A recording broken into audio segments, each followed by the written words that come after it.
අයියේ. දැන් ඉතින් උඹලා ෆෝන් එකේම තමා නේද? ෆෝන් එකේ නෙමෙයි තුමනේ. උඹ කියන්නේ මේ ජනුත් කතා කරගෙන ඉතියේ මාර කේදවාදකයක් කියපන්කෝ. මම දන්න නම් කෙනෙක් කතා කරනවා. කියන්නේම මිනිහක් ඉන්න බෑ කියලා බං.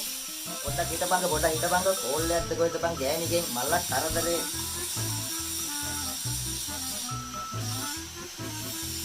හෙලෝ. මොකද්ද? මොන රෙද්දක් ගහනවද මන් දැන් ඔය මේ වැඩකට ඇවිල්ලා ඉන්න වෙලාවේ. බලන්නකෝ කුස්සිය ෆෝන් එකට. මල්ල කරදරයක් කොයි තමසෙකින්. ඉතින් ගියාන්කෝ විස්තරේ. ඉතින් කියන්නේ බං මේක මගේ කරේ එල්ලෙන්න හදනවා බං මිනිහෙක් ඉන්න බෑ කියලා. ඒක දැන් ඔබට මොකද්ද බං කියන්නේ? මෙයා දාලා හරි එන්නන්නු බං. එහෙමත් කිව්වද බං? ඕකනේ මම කියන්නේ බං.